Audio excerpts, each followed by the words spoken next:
గవ్వ ఉట్టకుట్ట చేసి రాష్ట్రాన్ని ఆడ పడేసిపోయి ఫామ్ హౌస్లో వండుకున్నాడు. నీ సావు నువ్వు సావుపో, ఇక నేను రానే రాను, బడికే రాను అంటాడు. నెల నెల మాత్రం జీతం తీసుకుంటుండు, దానికి మాత్రం ఏం తక్కువ లేదు. వెనకటికో పెద్ద ఆయనే చెప్పిండంట, మందేమో ఎప్పటోళ్ళనే మూలుగూడనేమో మున్పటోళ్ళనే అని. మందేం తగ్గలే, మూలుగూడ కూడా తగ్గలే. అది అట్లనే ఉంది, ఇది ఇట్లనే ఉంది.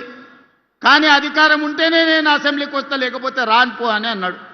బడికి రాకపోతే పిల్లగాని ఈపులు వలగొట్టడా అనే పంతులు, ప్రభుత్వ ఉద్యోగి నౌకరికి పోకపోతే జీతం కట్ చేస్తలేరా? మరి ఇవాళ కేసీఆర్కి ఏం కట్ చేయాలని మిమ్మల్ని అడుగుతున్నా. ఒక్కరోజు కూడా అసెంబ్లీకి రాడు, ఒక్కరోజు కూడా ఒక మంచి మాట మాట్లాడాడు. వస్తే ఏదో ఒకటి శాపనార్థాలు పెట్టిపోతాడు. 40 ఏళ్ళ అనుభవం అంటాడు. నీ అనుభవం అంతా మమ్మల్ని శాపనార్థాలు పెట్టడానికేనా? ఇది తెలంగాణ సమాజానికి ఏమన్నా మంచిదా? మీరు ఒక్కసారి ఆలోచన చెయ్యండి. అందుకే ఇవాళ వాళ్ళందరూ కట్టగట్టుకొని మన మీద విషం జుమ్ముతున్నారు. ఓ రోజు తండ్రి, ఓ రోజు కొడుకు, ఓ రోజు అల్లుడు, ఓ రోజు బిడ్డ, ఓ రోజు సటకుని కొడుకు. ఇక సటకుని కొడుకు నుంచి చెప్పాలంటే మిడ్మానేర్ ఉందనే ఉంది, గాడ రవీందర్ అని ఆ ఊర్లో కొట్లాడినోడు ఉన్నాడు. చివరికి మిడ్మానేర్ల పట్టాలు కూడా వదలలేదయా. రాష్ట్రాన్ని దోసుకున్నదే కాదు, మిడ్మానేర్ల పేదోళ్ళకి ఇచ్చే ఇండ్ల పట్టాలు కూడా సడ్డకుని కొడుకు ఇవ్వలే. ఆ సడ్డ కూడా ఈడ ఇసుక దందాలు ఎట్లా చేసిండో మీకు అందరికీ తెలిసి, చొప్పదండి వాళ్ళు అందరు తెలిసి, నేను కొత్తగా చెప్పాల్సిన పని లేదు. ఏదన్నా వదిలినరా, గాలి వదలలే, నీరు వదలలే, ఇసుక వదలలే, రోడ్డు వదలలే, కంకర వదలలే.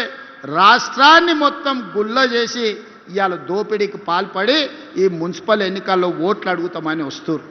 అందుకే ఇవాళ మిత్రులారా, మున్సిపల్ ఎన్నికలు ముఖ్యమంత్రిని కాదు, మున్సిపల్ మంత్రిని కూడా నేనే. 2 ఏళ్లలో రాష్ట్రంలో ఉండే 116 మున్సిపాలిటీలు, 7 కార్పొరేషన్లు, 123 మున్సిపాలిటీలకు 17,442 కోట్ల రూపాయలు ఈ 2 ఏళ్లలో ఖర్చు పెట్టినాం. ఇవాళ ఉత్త కరీంనగర్ జిల్లాలో ఉన్న మున్సిపాలిటీలు మొత్తానికి కలిపి 15 ఉంటే, 2 కార్పొరేషన్లు 13 మున్సిపాలిటీలు ఉంటే దాదాపుగా 2,778 కోట్ల రూపాయలు ఈ మున్సిపాలిటీలకు ఇవ్వడం జరిగింది. ఒక్కొక్క దాని లెక్కలు కూడా ఈరోజు మన వాళ్ళు నాకు అందించారు. రామగుండానికి 586 కోట్లు ఇచ్చారు. ఉత్త కరీంనగర్కే 1489 కోట్ల రూపాయలు ఇవాళ కరీంనగర్ మున్సిపల్ కార్పొరేషన్కి ఇచ్చిండ్రు. ఇట్లా ఒక్కొక్కటిగా 2,778 కోట్ల రూపాయలు ఇవాళ మనం ఇచ్చినాం. చొప్పదండికి కూడా మున్సిపాలిటీకి 50 కోట్ల రూపాయలు ఇవాళ ఇవ్వడం జరిగింది. రామగుండం కార్పొరేషన్కి ఇవాళ 512 కోట్లు ఇచ్చినాం.